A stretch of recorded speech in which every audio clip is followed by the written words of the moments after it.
Good evening, everyone. I'll call our meeting to order here in Cal at 6 p.m. Pledge of Allegiance, please.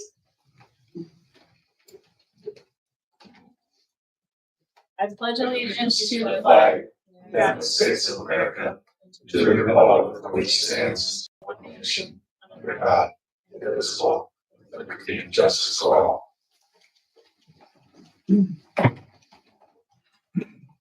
Roll call, please. Alderperson Murphy, Macias, Present.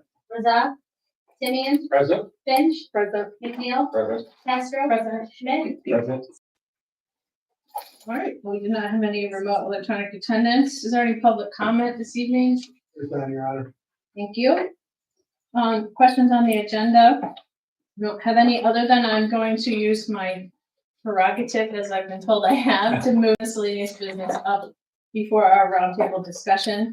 I don't anticipate this will take very long, but I just wanted to talk together about what I emailed you about last week, the sort of recap of conversations Alderperson Murphy, Alderperson Castro, staff have been having, and including our nonprofit partners related to homelessness and sheltering or the unsheltered. I think it's really important when there is a lot of noise out in the community, rightfully or wrongfully, based in fact or not, that we stick to our plans and we advocate when we need to, how we need to. Moline has not been forgetting about vulnerable people. And thank you, Bob, for putting together something. I think you're going to share that with everybody tonight. With the further breakdown from the Project Uplift packet I referred you guys to again, further breakdown of where the money is being spent, how much we spent, all those kinds of things. Does that take the place of actually having a winter shelter? No. Do we need to do something? It's perhaps. But I was able, thank you staff for putting together the survey that I mentioned was going to be coming to you all. I took a look at that today. Bob's going to release it tomorrow morning to you. And if you could turn around and get that back to staff quickly, that'd be good. I think you've been told about the resources, right, that you can read on. You can find your own resources, etc. But it would be good if we could have another discussion next Tuesday after having taken the survey. I know they need time to crunch your feedback. So I know Bob had the idea of waiting till next Tuesday, but I think we need to be faster because the need is dire, even if we are doing a lot of things. So it still remains that Chief Galt is one of our most well-versed in these issues because his staff, of course, is consistently working on them. So he remains our point person for contact. To examine the issues, but I'm thankful to staff for working through things. I will say the only thing that I still want is that bulldozer. Well, that's for everything for next year. Christmas. Yes, but is that dollar amount? This council just approved a budget where we didn't specifically put a dollar amount toward Project Uplift, which could be misguided, and we all know we can amend the budget anytime.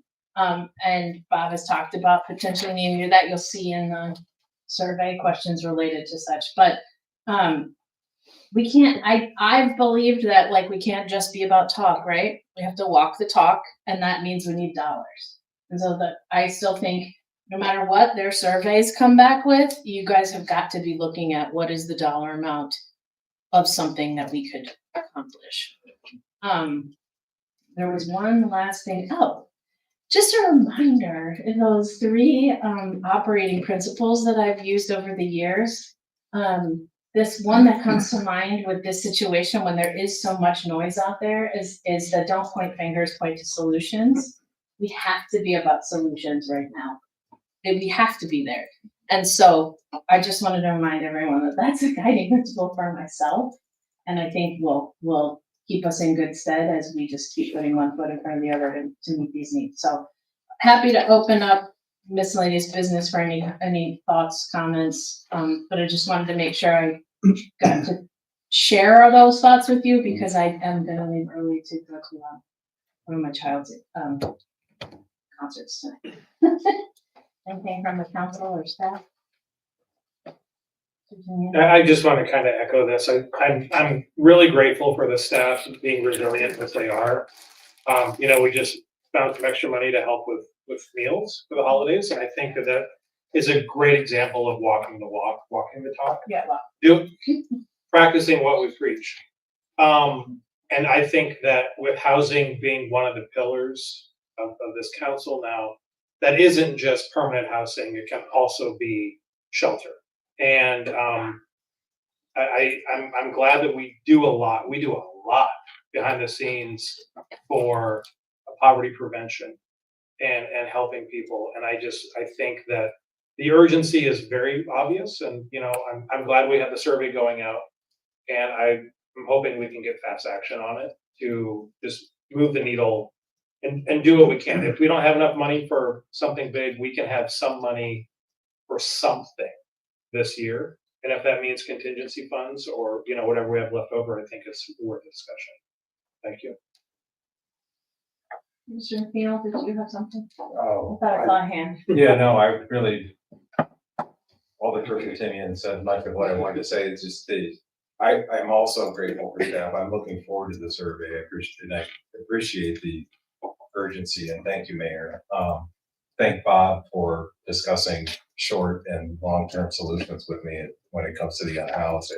I know that staff is working on this, and I'm glad that, yet to repeat what you both said, that we're approaching this with a sense of urgency because winter's here. So. Do you want to share that? Sure. Yeah, I'm happy to. So yeah, you'll have the survey out tomorrow. I'll have Ashley send it. It'll come from Ashley directly to you. I'll probably attach this document as well as another attachment so you can have it to cross-reference because it summarizes pretty much everything we've been doing the last couple of years as a council and as a staff. But as you take a look across the realm of activities, starting with homestead and down payment assistance programs so that we can keep people into these homes that are opening up. I mean, that number is $150,000 for next fiscal year and $150,000 the year after that. Our food insecurity program, again, that was cute, CDBG dollars. Our food insecurity program is long-term funded as well. Next year, the next 3 years in a row, it's like $15,000. Our rental utility assistance program, which keeps people in their rental properties, right, goes a long way. This is probably our highest demand program because people don't want to lose their apartments or their homes that they're renting. There's $150,000 in there annually that goes in. And that's a very, very successful program as well.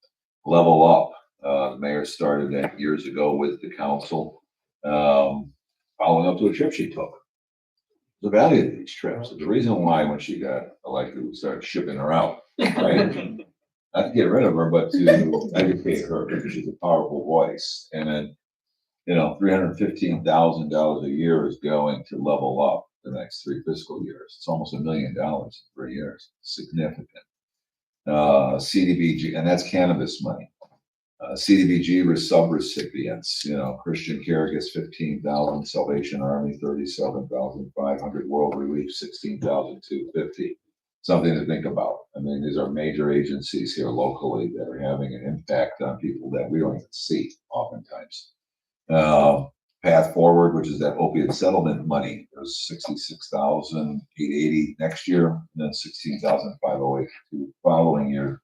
Again, helping people with drug addiction issues related to opiates. Uplift shelters, that's a long-term issue. We talked about the White House.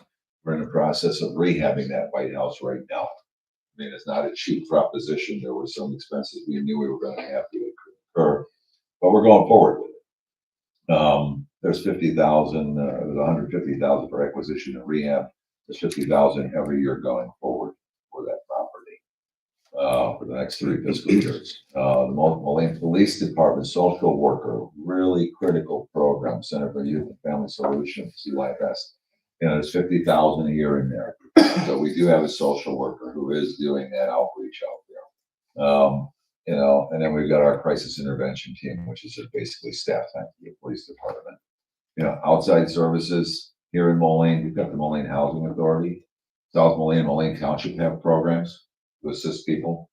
Humility Homes, outreach workers, even though we don't fund Humility, they are still having their outreach person here. That's how committed they are to the issue of the homelessness. Treatment alternatives for safe communities, tasks, which is state funded. Quad City Open Network, Bethany for Children and Families. They operate in the shadow in some respects. They've been around longer than anybody, and they really deal with needy families with difficult situations. And they're not to be, you know, forgotten in this list. The mobile crisis response from Robert Young, which is state funded. Project Now, the outreach workers, which are state funded. United Way, Illinois Housing Development Authority, IDA, you know, great funding source of this city, you know, and the place to be, the Allen House Youth Shelter, which is, you know, we don't fund that at all. So there's a lot happening in Moline, unlike many cities this size. I'm not going to say here in Quad City. I'm going to say cities this size. This is phenomenal. It's phenomenal what we are doing to assist those in great need, whether they're housed, about to lose housing, or those who are unhoused.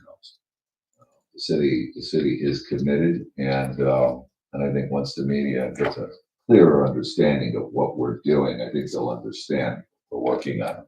You know, we are talking with Project Now about their state funding and possibility of providing some resources to create a, you know, overnight shelter, you know, location in the city to be determined.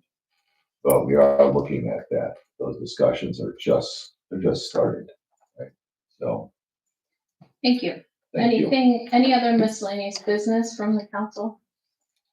Yes.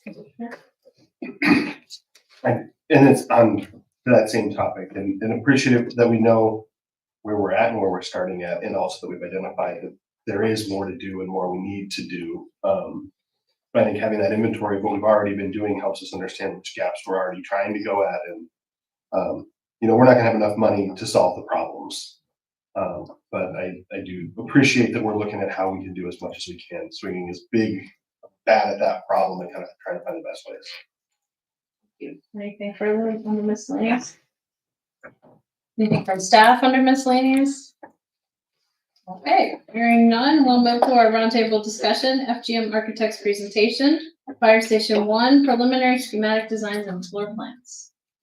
Bob or So I'm happy to open it up, and I mean, this is, you know, step 2. Step 1 was the analysis of need, spatial needs analysis that was done over a year ago. Site location analysis, really critical when locating fire stations for service delivery purposes so that they're timely. And that was basically phase 1. Phase 2 was then working with FGM Architects, FGMA for short, but FGMA, to start to do the preliminary design schematics for this building on the site that the city acquired on 7th Street. Because the design schematics and the site plan, as you'll see in this presentation, and we will provide copies to you for later comment if you want as well. But it lays out in principle what this potentially could be in terms of the overall site, its functionality, the internal functioning of the space that would be built, which is really on the fire department and the architect to develop. You know, and then what does it look like? Like, what's it going to look like? Yeah, flat roof, hip roof, slanted roof. You know, can't say no roof. We don't have a roof. We can afford a roof, chief. But it will lay out, in essence, what the cost will be based upon which design schematic you like. Right? They could put a number to every schematic, and that's what this is all about. Is to give you an idea of what the thoughts are from the fire department and their committee that worked on this with FGMA. And FGMA explaining how this, you know, how this all makes sense, and how to maximize the use of the site. Yeah, and I think you'll be quite impressed. You know, I was quite impressed when I saw what came in. So when it came in about a week ago, something like that. So we're moving forward and we are on schedule. So with that, I'm gonna turn it over to Chief and we'll go from there. No, very well said, Bob. I appreciate that. I don't really have too much more to add other than introducing Jason Estes with FGM Architects. Many of you may remember Jason. He's been here at least once before, maybe twice. He likes it. And he's going to give the presentation, and remotely we have Victor Rivera as well, who's going to assist in navigating through the program. Thank you for having us. Bob did an excellent intro, so I appreciate that. This is early in the process. Things that you're seeing today are really more about our thought process. But it was at a stage where wanting to have input, especially on the exterior of what this looks like when it comes to cost, is an important thing. A lot of times when I work with municipalities, first thing they say is the inside is for the department. Let them figure out what works for them inside. You know, don't go overboard, but make sure that it functions first. But on the outside, it really is a vision of what it is from the city on what it is to be a fire station. What, you know, is there a municipal presence that needs to be had? And what you will see is we've done a lot of work to work the site, to work the plan. But the outside of this thing can be anything and everything, even when the plan is the same thing. So today is preliminary. Don't think these are final by any means. If there's comments, input, please share information with us. Ask questions. I have my counterpart, one of our project architects, as the chief said, Victor, online. He's going to drive for me during this presentation. I could do it, but my gaming skills aren't what they used to be. I probably have everybody nauseous by the end of this, and Victor is a lot more skilled than I am. So, Victor, if you can pull up the site plan for us. I'm gonna back it up. Here you go.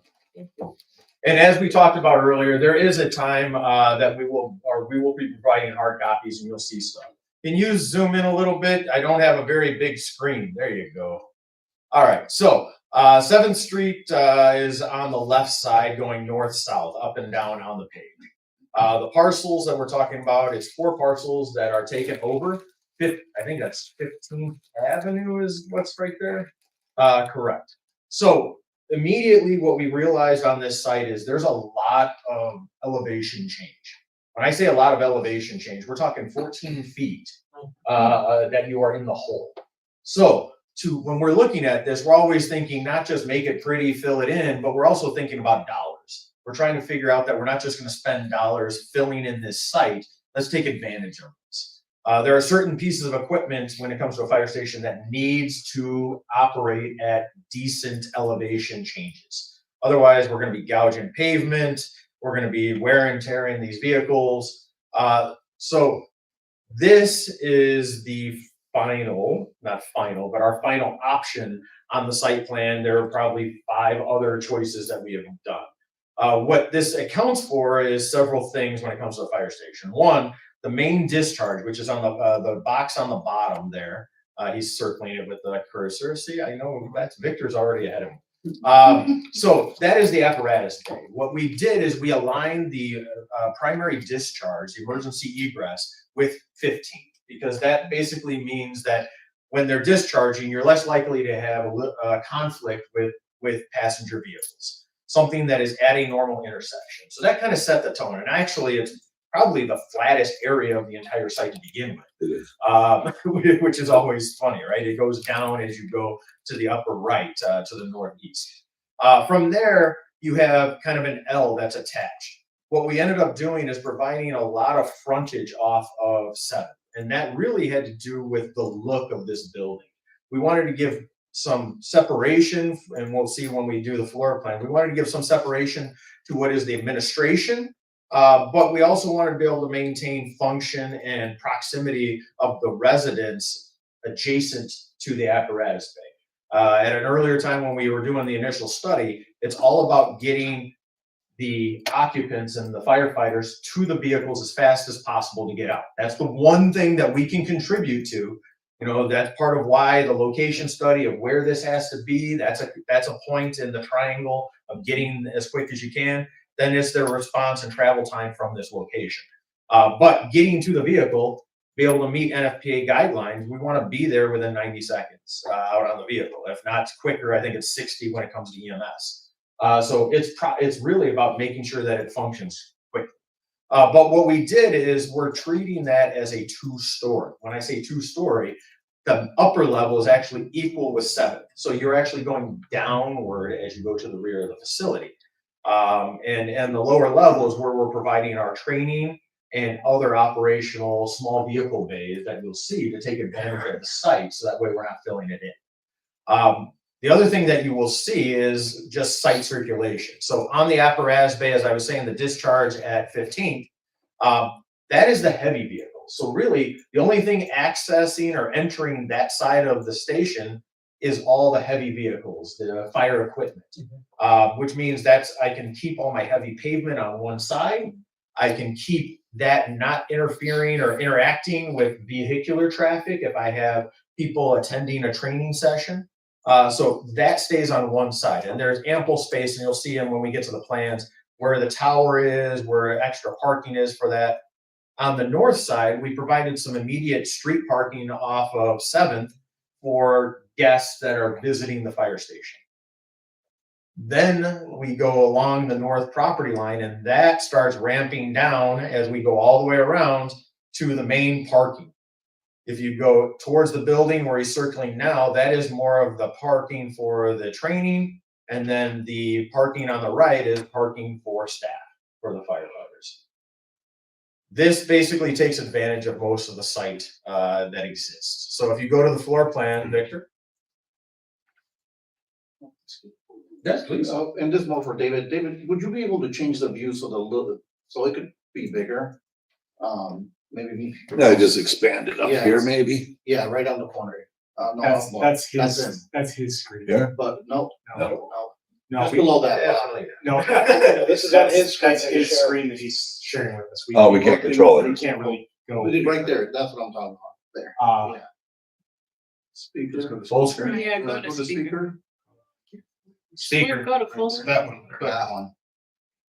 That one. I did it. You'll be getting copies of these. So we're back here and Yeah, now no, it's getting hard to we're see. we're testing your eyes. I apologize. Can I just mention, my first professional job was doing cut fill analysis, Yes. and like, it is a huge cost factor in construction sites. Okay. So maximizing the building to the existing topography can save an untold amount of money. I hate spending money underground that nobody sees. That is not the intent of a project. So graphically, we'll zoom into the areas. So on the left is the main level, street level. On the right, you can see the lower level that will be that 2-story below the living area. So zoom into the bays, main level on the red. So the red are the bays. So these are multiple bays.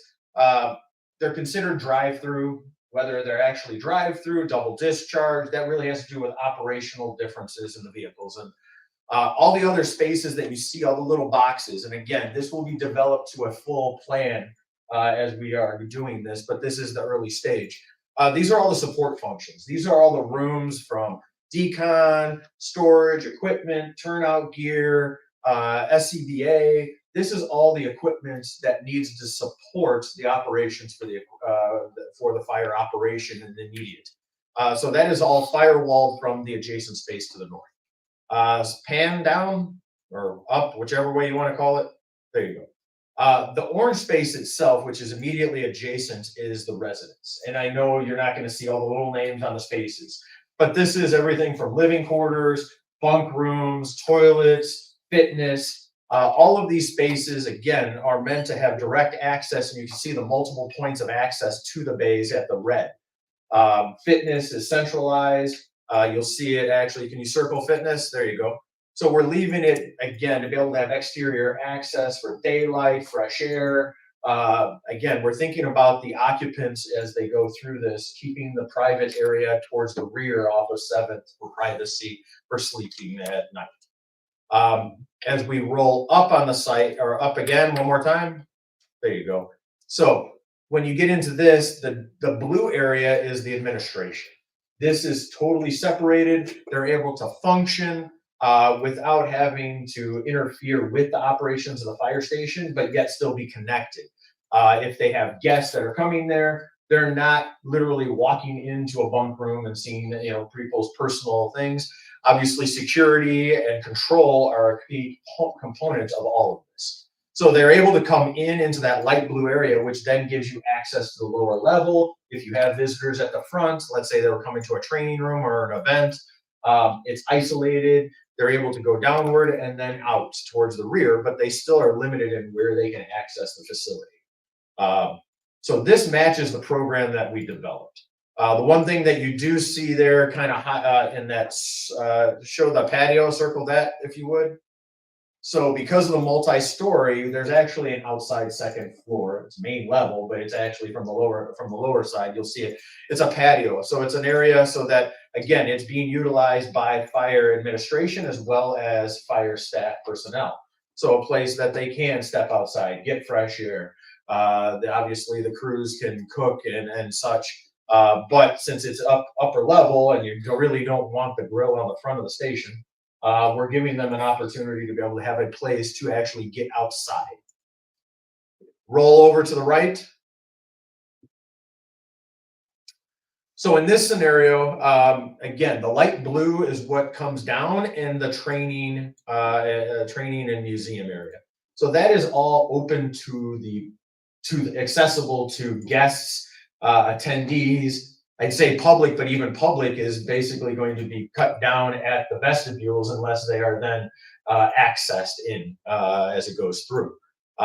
There are support functions, archival storage, other equipment storage down here, and the red is small vehicle equipment storage. So these are auxiliary pieces of equipment that aren't primary. We have the height down in this location to be able to have additional garages and equipment that is not on a primary response, but we need to put it somewhere. Actually, if it was over in the bays, you'd be rearranging stuff multiple times. So we are trying to get it out of the way. Go ahead forward to the next page. So in this one, this is what Bob was talking about. So when we look at this, we look at multiple things. You have to keep in mind, this is a big station. It's not a house. Everybody is like, well, just put a pitched roof on it. It's fine.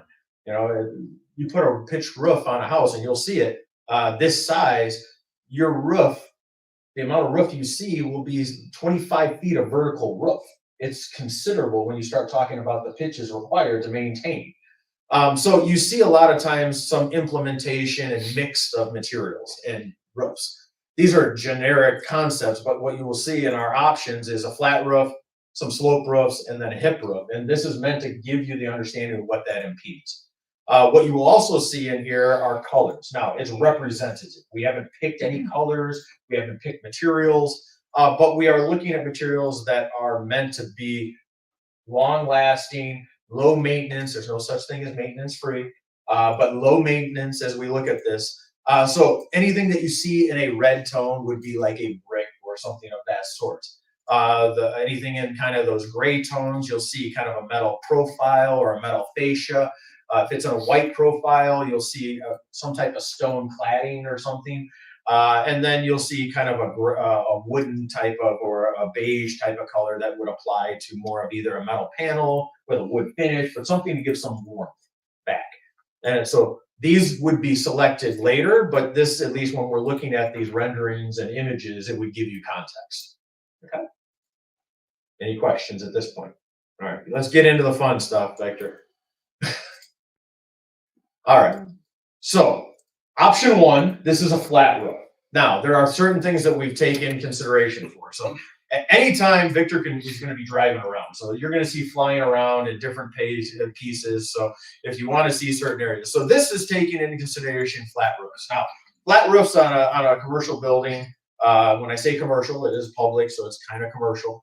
But a flat roof is not that atypical. It allows us ability to keep mechanical units on the roof, which means I'm not having to pay for square footage in a building, which costs a lot of money to just have a room to house equipment. It's not the flat roofs of yesteryear. I know everybody who has a flat roof, they leak like crazy, and that's because they're probably 50 years old and haven't had work done on them forever. The new roofs are like pool liners. Again, I have less issues with a flat roof than I've ever had with having to have a contractor build a slope roof. Believe me, with the ice that we've been encountering, I've had nothing but issues on a lot of slope roofs because guess what? Ice damming comes into play. It's not even my roofs I'm getting called in for, but I'm trying to help and try to get them fixed. So flat roofs are pretty typical. What you start seeing are the bays on the right. You can see the lower space on the right of that as support space. We're giving a lot of natural light to the base. So you have clear story. These are things that have to do with energy, energy code, fresh air, things of that sort. What you see up front is a large training tower. In this instance, we're showing it in the front, and you're going to see another option where it's at the rear. It's a matter of, what level of care do we want? Is it more prominent up front to give you that aspect? To the left of this is where we were talking about really extending that the station along 7th to stretch it out. So you start seeing kind of the glass elements that tie into where the fitness room is. And then the pop-up at the entry in the public that would then take you to the lower level. So that is the entry, that's that parking at the front, and then the administration there on the left. If you roll down, and you can see the site topography as we're going down, this is that long ramp to get down in that hole. And then you can see the parking as we roll around. The one thing I didn't say initially in the site plan is you see the bays. We actually have retaining wall to make sure that we can address the heavy vehicles that are entering the rear of the station. He's moving daylight so we can actually see the rear. That's pretty cool. So this is the rear of the station. So what you soon realize is at the rear of this, it almost looks like a second station with the 2-story mast. So if you were to go ahead and drop down into the parking lot, Victor, so that you can kind of look. There you go. Sweet. So now you start looking at, this is what, if you have people that are attending training sessions, they're going to be parking down here and walking in.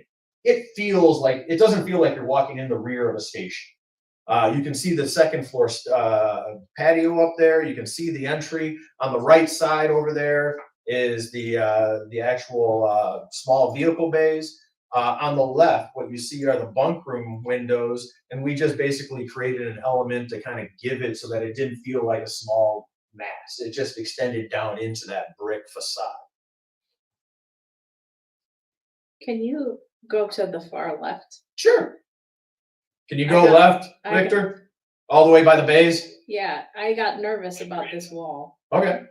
Like, you're talking about heavy equipment Uh-huh. coming out there, Yep. and how much is that gonna cost? I understand why it needs to be level and the Mhm. topography and everything, but like maintaining a wall like that?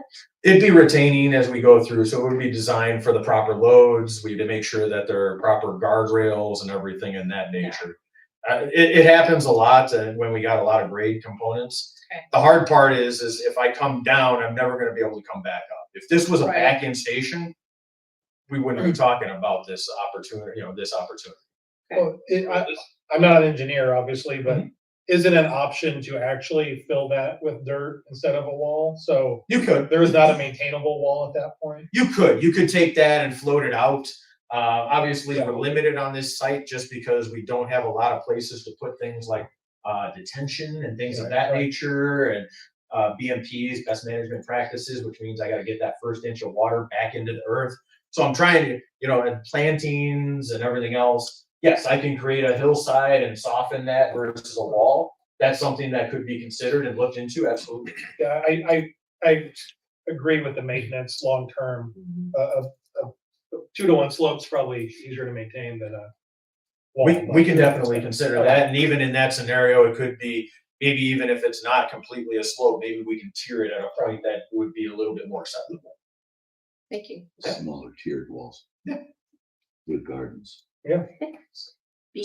So this really kind of shows option 1 with flat roofs. Again, really concept, but I think it picks up on some of the input that we had gotten from the teams when we were looking at it in terms of what does a fire station look like and feel like, right? So there were pieces that were comfortable and looking at, and we wanted to implement, but given the building, what is cost effective as well? Yes, sir. So with the flat roof, and I'm not looking to add any cost to the project, but you can often get grants for green roofs or letting roofs. Yes, so there are grant potentials. There's actually the new energy code. that just went into effect November 30th, 2024 for the state of Illinois requires solar. So having a flat roof gives you the opportunity to have solar as we go through. So there are other opportunities to look at that. State grant money. that. So yes, that does give you chances, whether it be green for some of the moisture and. And I think I understand the pros. What are the cons of a green roof? Really? Green roof is, if you ever have a leak, it takes a while to find it. Yeah. I mean, it's kind of like if you've had an old roof that has like the ballast on it where it has the big stones. Oh, yeah. You would pretty much have to take everything off to go find them. Yeah. You know, re-roofing is a substantial amount of cost, but you basically at that point, you're treating it like a paver system, almost like in a plaza. And it's now protected kind of from the weather. You're not going to have hail damage or anything of that nature, but there's a higher cost to it in the process. And you've added a substantial amount of roof, Yeah. which then your framing members and everything, the cost of all that ends up going up substantially. But a solar roof would help decrease the cost of the mechanicals inside if it was designed that way? It could either decrease the cost of the mechanicals, it could offset energy costs, That's really selling what I it back. One way or the other, it can offset You're something. deciphering what I Well, wanted to- sometimes people want to be able to use it and make electric equipment. Other times it's good enough to sell back the electricity Right. versus, and then Power be able to purchase still agreement. utilize different.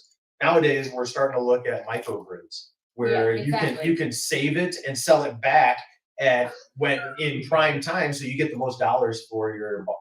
Microgrid was something I brought back from. Again. There you go. Like, oh my God. Love it, love it. I'm sorry, I'm passing the meeting yeah. over to Pro Tem Mr. Schmidt. Thank you. I'll look forward to the packet. So there's a lot of options and ideas. Any of these will be considered and looked at. These are all things, whether it be what's done on the roof. I mean, those are things that we can evaluate on cost if it were to be something to be done, and then it can be part of the decision process. It doesn't have to be a decision today, but if those are interests and we know what it is, and then you'd be able to know what your buyback or payback would be in terms of rate of return. Interest. Everybody has different acronyms for this. Okay, option 2. Same building with the host. Same building. No, actually, we're gonna go 2 with the slopes first. We're gonna come back to the towers in the room.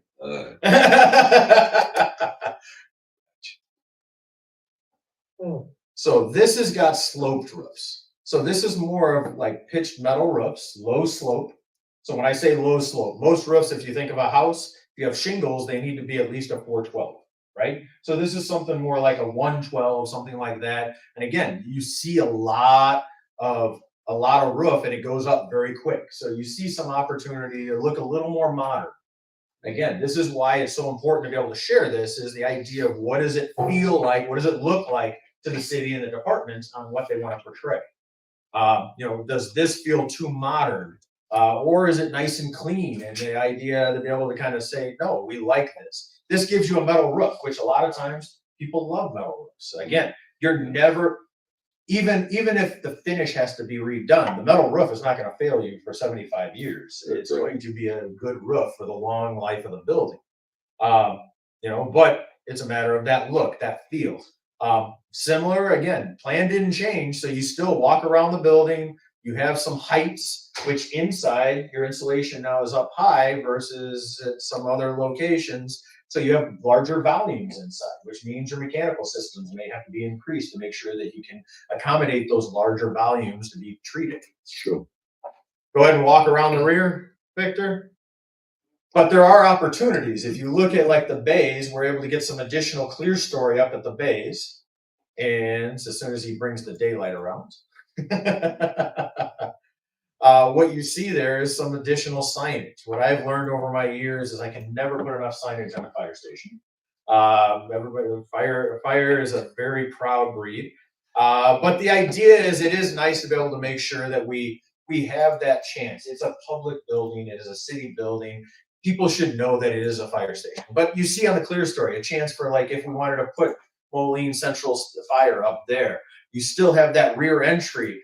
In this instance, what you see by the bays is a lot more brick, and we were able to kind of give you a little bit more of that modern feel tied with that single pitched roof. Even looking at the bunk rooms there, we kept the windows the same, but all of a sudden you see that roof come down considerably. There's still plenty of room, but it really makes it feel a little bit more manageable in scale when you're at this lower level. Now, in this instance, no, you're not doing a green roof. No, you're not putting your mechanical units on the roof. Now we have to find a place for them inside. There are things that, again, pros and cons with each of those, and costs can vary, however. But these are all things that we would want to consider. But it also, I don't want to go after something if you're like, this is not the answer, or, oh my gosh, this is exactly the answer. These are the choices that you're looking at. When you talk about flat roof, you say it's like a pool liner. Like, are you being literal about that? Or So typically what we would spec is usually something like a PVC. okay. So when I say pool liner, it's a pool liner. It's a PVC roof, heavy, reinforced, puncture resistant, meant for stretching. It is completely fully seamed there from end to end as it goes through. It's overlapped. It's not like field, like just mopped in or something of that sort. It is truly fused in terms of a liner. I mean, we have a heavy snow. It's going to be obviously the extra weight will be accounted for because it won't. And then water runoff won't be an issue or anything like that. No, everything all drains would be sized appropriately. The weights would be accounted for as we go through. You'd have overflow drains in case anything was ever clogged. Everything is meant to be able to maintain all of these in the weights accordingly. So yes. What's the life of one of those liners? So in comparison, most flat roofs would be somewhere around 35 would be the warranty, but that's about average. It's not like we're doing like a strip mall roof where they go in and you're getting 7 years out of a simple low quality EPDM. Typically we'd be speccing something that would be 35 years in a warranty to make sure that you get as much life out of it as possible. And even when it were to be repaired at that point, it may be a rip, replace, or an overlay to be able to extend your life. And really, it's just a matter of it's options. Yeah, it's usually the problems what they find is it's the glue, the seams, the product, the whole strong. It's rubber. Rubber never degrades, it goes away, right? But it's the glues that disintegrate over time. So repairs. The weakest what you run into. But I imagine it's fairly easy to service. Yeah, It is. It's wide open, and in this scenario, you guys don't have a high heat island effect, but it'd be a lighter color, something that would give you the ability of reflectivity, energy. I mean, if you've ever been on a roof and you try to touch a black roof, you can burn yourself. I've laid on a white roof in the middle of summer, 100 degrees, and it's actually still cool to the touch. So it's very interesting. So this is our pitch solution. You kind of see the butterflies kind of flowing up a little bit just to help keep that dimension down. And this still keeps the tower on the front. Almost as an airport look to it. It does. Doesn't it? Go ahead to option 3, Victor. I'm glad Victor's driving. So option 3 gets us to more of a pitched roof. And the pitched roof, like I said, you start seeing the height very quick. If you're talking about a 4 and 12, that right there, if you think about the bay doors being 14 feet, you're probably up about 25 feet on just the roof surface itself, because it's still going back. Just to make it, versus like doing, let's say, a false facade, where maybe the roof only goes up like, I'll call it 8 feet, and then you have a flat roof behind it. In that scenario, you're kind of walking the line, and you're really not getting the best of either world. You're just doing it because you like the look on the outside, and you're still getting a flat roof if that's the concern. But the roofs follow the form as you go through. There's a couple areas like that support area on the right. We're keeping it in terms of a flat roof there just because it's functional. But you see a lot more brick in this scenario, right? On the bay doors, you're seeing a lot more brick. You're seeing the stone come in. On the tower, the stone coming in. The entry is still taking advantage of the pitch. When you roll to the rear, I mean, again, you start seeing it rolling around, and the daylight will help.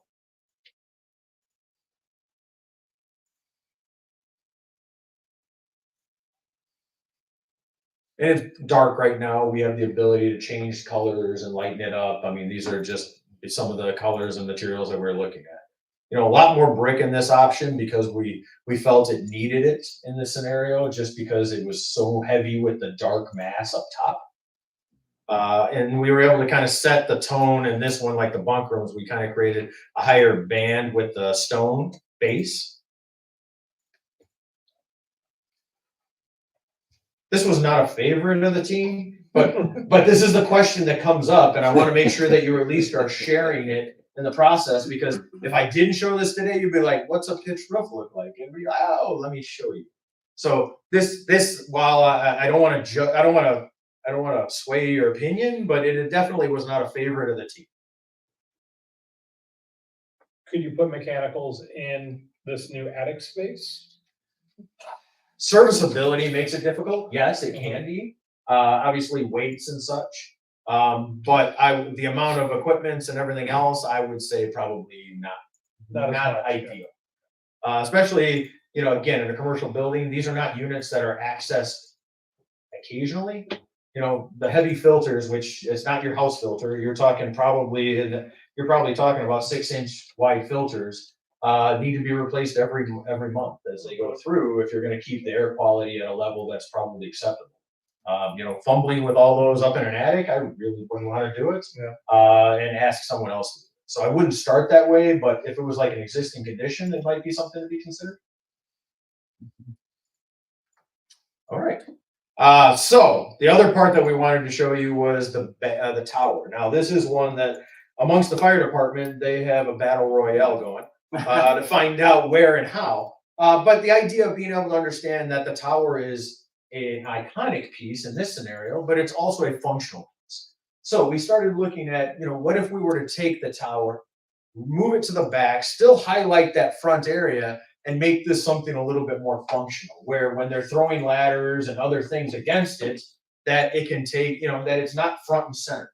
Some departments, they love it front and center because it shows the public, hey, this is what we're doing. It has a chance for the neighborhood kids and everybody to watch with the idea of, hey, maybe I want to be a firefighter. I mean, a lot of times you see it in rural areas where they will actually have the volunteers using it out front as a recruitment tool for the individuals to go, hey, oh, wow, I'm kind of interested in that. In this scenario, obviously, it's a career. We're not doing that. But we still used it as a nice highlight. You can see in this area with option 1 with the flat roof, we were able to tie in a little bit with the brick and kind of a little more modern highlight. We could find some way to kind of still bring that up and give you, if you like, that front piece that really divides them together, where we could still have a semi-functional element aesthetically and move it to the rear.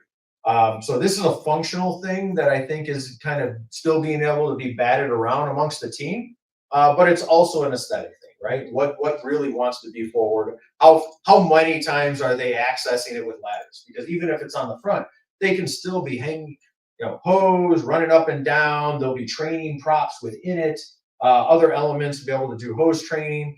You know, throwing ladders is a function, and it's not done on like a daily or weekly basis. You know, if they're throwing ladders on it, you know, I'm going to say, you know, a couple times a quarter. Okay, is that acceptable that it's on the front, as long as we make it something that can hold to the abuse that's going to occur? So that gets it on the rear. This is a nicety with the idea of we're placing it on that back corner, so you have access with fire apparatus all around. So they can throw ladders, equipment, stage, they can set up drills, make sure that, like, as if you were pulling up, they can put cones and other things to be able to anticipate, hey, you're now pulling into a narrow area that I have to be able to get into. My truck is too close. Now, how do you deal with getting a ladder up into that space? Because my truck is literally 10 feet from the tower. Those are all pieces that are reality that based when they're doing their training. But that's why we kept it in this scenario. There was a talk of trying to do it elsewhere, and I think this is the place where it wants to be if it's on the rear of the station. Is there any real concern with this being so close to the apparatus in the event of an emergency? Like if there's an active training event going on, we have ladders up.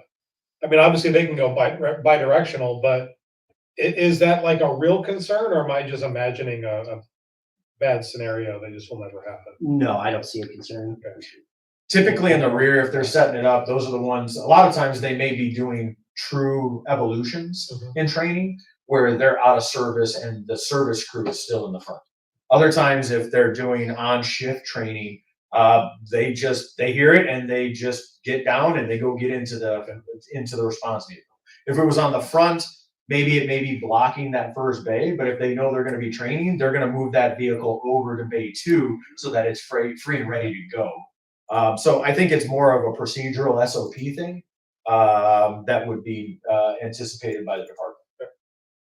And I'm speaking out of turn, possibly, Chief. So you You're right on.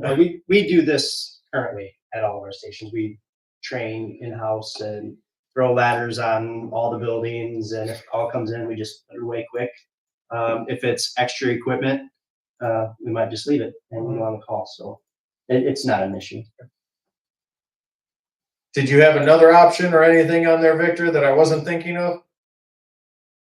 We have the rear tower for the other 2 options as well, if you wanna take a look at that. Show number 2, if you would, on the rear Yeah. tower. So again, just highlighting it again, letting it kind of offset. We could definitely harden it, make sure that whatever it's going to, and again, whether it's a white stone or anything of that sort, we're showing a lot of glass. If it's more functional, we may be reducing that amount of glass if we're throwing more to it. These, again, Victor and his team love making it pretty to begin with, and then we get into the functional pieces as we develop which one goes further. And some of this kind of gets pulled back, some of it gets developed further. How do we align everything? But this is kind of that piece, and you really do see it flying in the rear of that elevation, which is kind of unique, right? You still see it; it's still high enough to be able to be functional and seen. It just isn't the primary, which is, when you think about aesthetics, you have a high bay, you have a low house, and having that intersecting piece that's higher really does give you that separation aesthetically, which is appealing. Maybe there is a piece that we still take that up a little bit and we still put it at the rear if that's kind of the decision. Or maybe the front is acceptable and that's we put all our eggs in one basket up front. With that was mostly what our presentation was, is just to walk you through. We were hoping to be able to make sure that we got any comments. I'm glad. I appreciate the participation. What this looks like, what it feels like, digest it. We know that we threw this at you today. As you said, it's a little small to look at. You'll have a handout to be able to share and look at it, but any feedback would be, obviously through the chief and Bob to be able to make sure that we can get this right. Our intent is to develop this further, make sure that we get the plan, all of these images set up, so that way, there's still discussions to be had with engineering, obviously zoning, all of the pieces. That's all part of the full design piece. But it starts with taking this and allowing us to kind of think about, yes, that's the right answer in terms of like the site, the plan, the image, the direction that really does reflect the city. Do we have any questions or comments? Yes, is there big differences from design 1, 2, and then your tower in the front, the back? When you say differences, you're talking costs. Design-wise, no. Design-wise, we would basically, what we're showing, this is all normal what we would be designing. We've seen things come, go, work its way out. As you were talking about earlier with the roof, with green roofs, those are things that we would potentially pose early in a design so that we have dollars and things to be able to make decisions early on if it works into your budget and what works best for the long term. So these are all design pieces that really don't affect us. Now, are there cost implications? Absolutely on all of these. As I was trying to allude to, flat roof, pitched roof, you mentioned about the weight of the structure if you were doing a green roof and such. All of these are costs that have to come with, even to the point of what is the cost of a green roof. There are definitely dollar factors here that come into play. That being said, we are still way early. This is still decisions that we can ebb and flow a lot of other things to make sure that we give you what works best for the city and what it is that you have in your budget. Are there choices that may have to be made later because guess what? We gotta cut something, or we need to roll this backwards, or we need a couple more, alternates to be able to make sure that we have buying power on bid day. You know, that, yes, this is great, but here's an alternate on if we can afford it and it comes in really good on bid day, yes, do it. Otherwise, maybe it'll be done sometime in the future. Or maybe that's just not in the cards and we're not doing it. But design wise, no, absolutely not. Whether it's in the front or the rear, these are all pieces that need to be able to be figured out, whether it's a pitched roof, flat roof, you know, kind of a gabled roof, all of that is within the design as we're looking at it at this early stage. Yeah, and I guess my other thought is, you know, glass, right? Mhm. It's not the same, it's insulated as walls and all that stuff. So Yeah. just all these little things, which Oh, yeah. I'm sure down the line we'll start getting nitpicky with all that stuff, but yeah, just.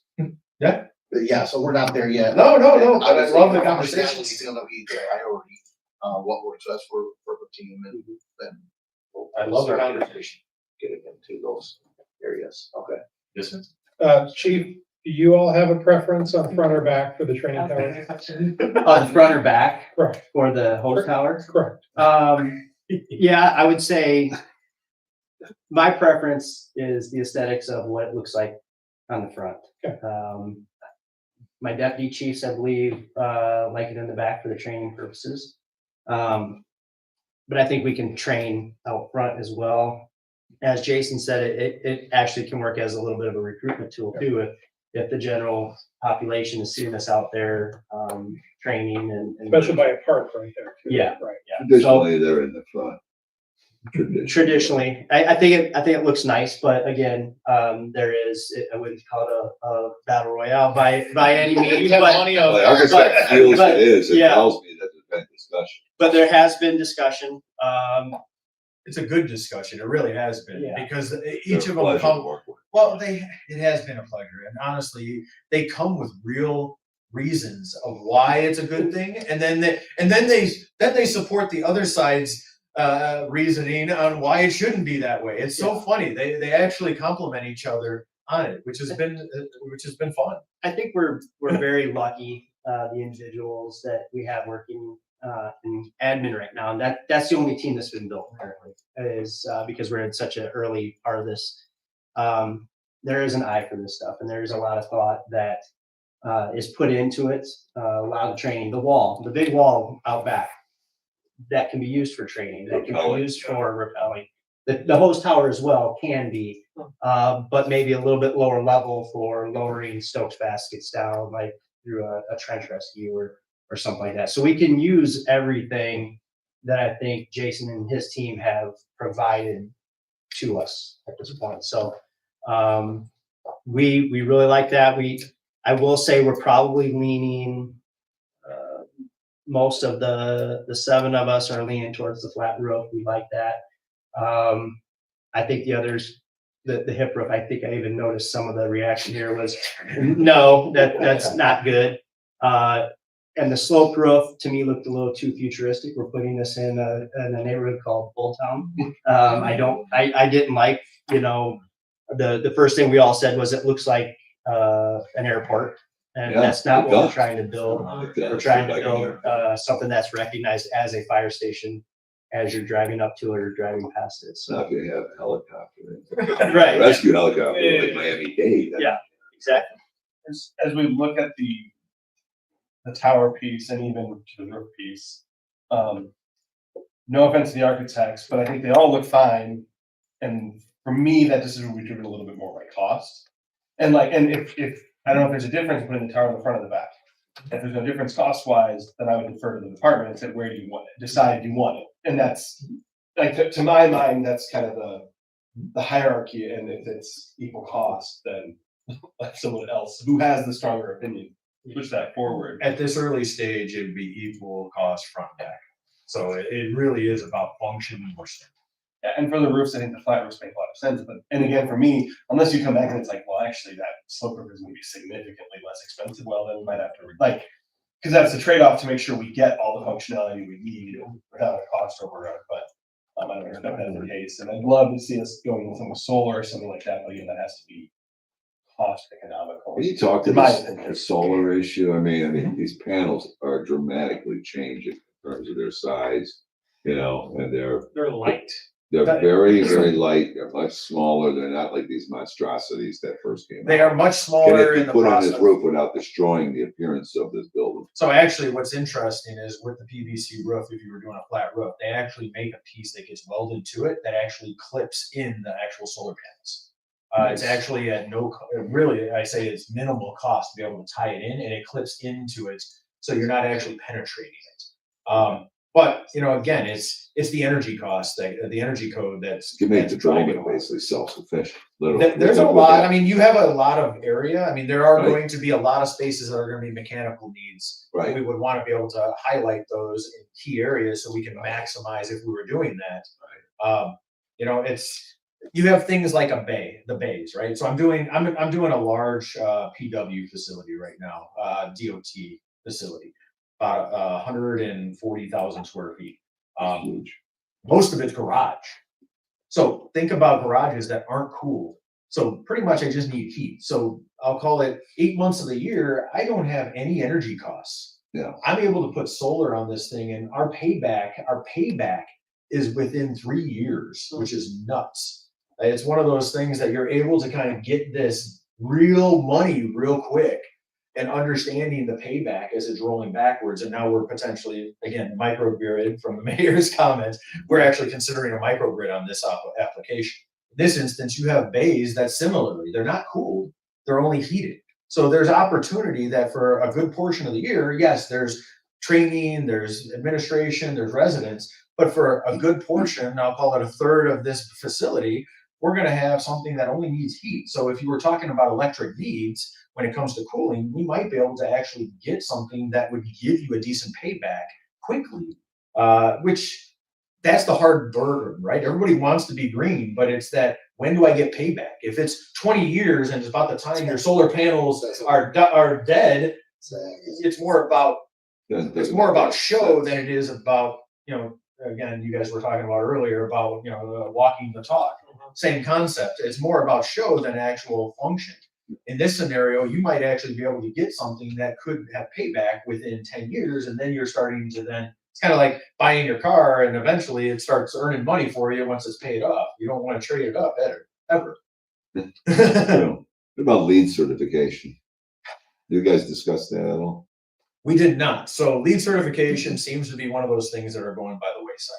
Really? Only because the current lead one requires 3 years of data. So the cost of having lead certification and such is a considerable cost to the owner.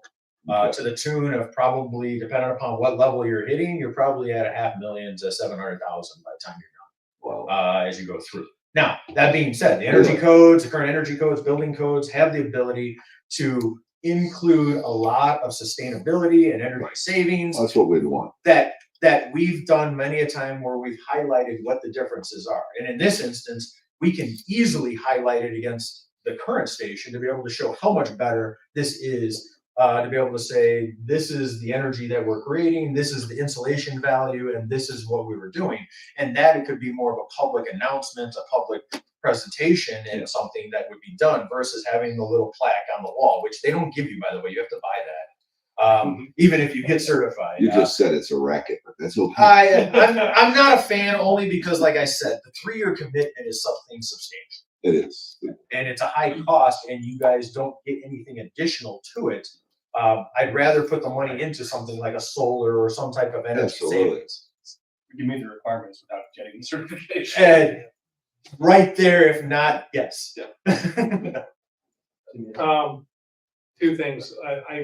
I personally like the flat roof, if not only for maintainability and equipment on the roof, but we're reducing the heatable volume, which will add to the cost, and equipment and everything else.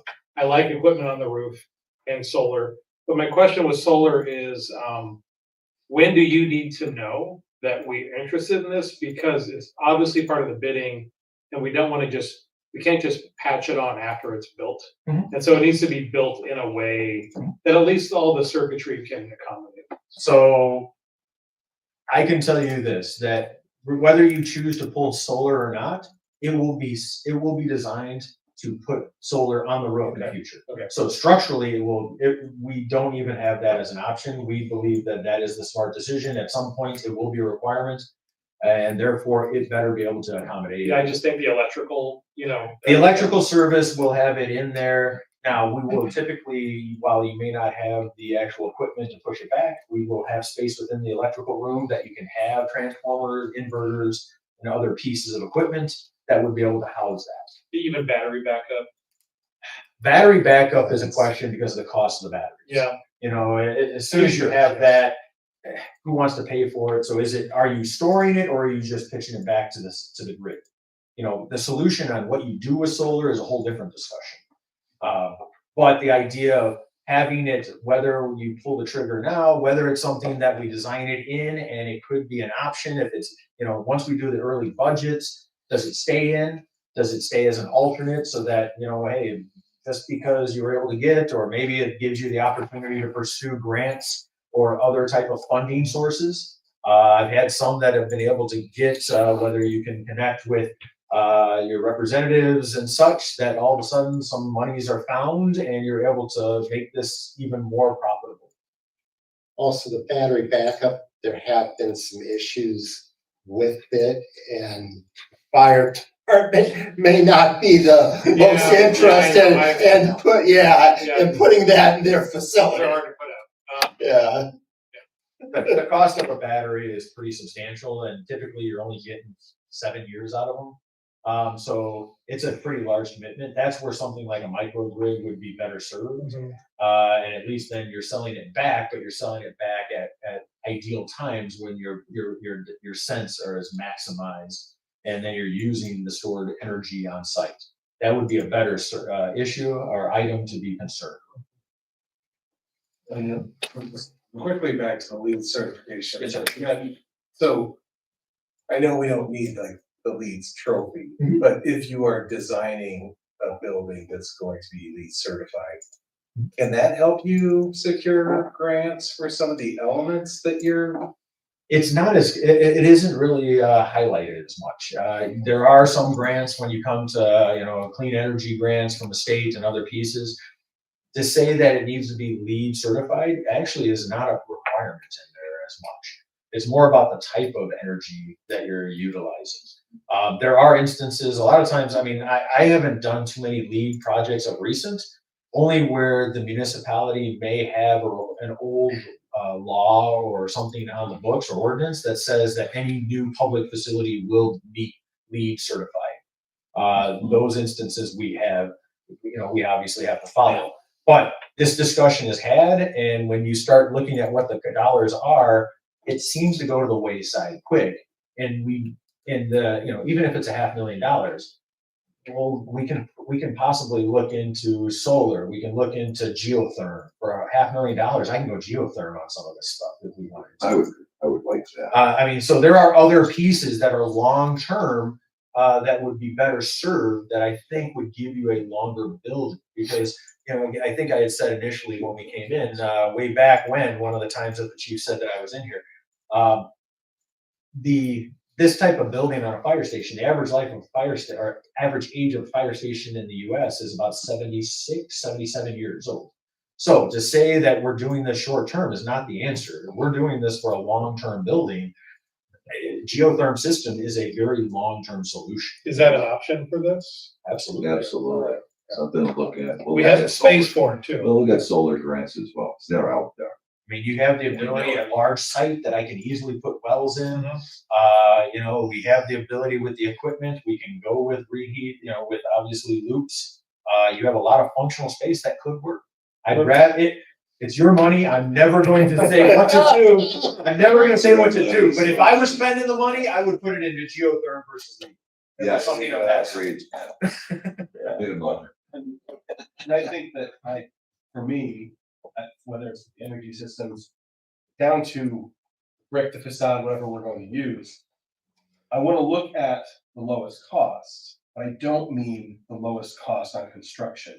I want the lowest cost over 50, 75 years, right? Like you tell me we may have to go out and bond for an extra $1 million, but that's going to save us $10 million down the road on maintenance over the next 50, 75, like that's a bargain I'm willing to strike. And of course, we still have to be mindful of what the actual cost is, but I don't want to just get caught on like the today cost. It is looking at like where we set it up for my kids and grandkids too. Somebody's gonna pay for it, or going. Right, and this council, I think, has spent enough time cleaning up unpaid for maintenance projects that I'm not interested in making decisions that push that into somebody else. Appreciate it. With that, that ends our presentation. Are there anything else that I can assist you? No, thank you. All right. Well, thank you. I appreciate it. Thank you, Chief. Thank you as well, Thank Victor. Thanks for driving the car. Victor, thank you. everybody. Have a good night. I want to just thank the staff, too. We put together a committee, very specifically, the fire department has a committee that's going to put that functionality of the space. And then we have our directors and our middle managers all involved at different levels, whether it's engineering or building or facilities, long-term facilities management, public works. Everybody's in there in this, I don't think. Utilities, we're gonna have all hands on this. So as we move forward with the plans, everybody's gonna be engaged so that at the end of the day, when we say green light, we go. And we know we're gonna finish like that. So I want to thank everybody for agreeing to participate. Oh, I have a question, but when do we, hope to have a decision on the design and all the, what ideally? What's the timeline right now in your mind's eye? So right now, this kind of defines how and what we move forward. Anticipated, if we were looking at this, we would wrap this up here in the month of January with the design pieces. So we'll have a pretty plan that really shows you how it works. A pretty site plan with some landscaping to really show how that works. Understanding that it allows us to be able to then, set up for when we're going for zoning and engineering and stuff. The exterior elevations, we would have that as well as renderings to make sure that, again, everybody at the table really, what are the selection of materials anticipated. There are still decisions to be had, whether it's got a green roof, whether we're pursuing some of these design pieces, but really that exterior vision would basically be wrapped up here in January. The intent of what we had anticipated is that allows, we would come back, get authorization to proceed, and then we would go into full engineering, full zoning, full design.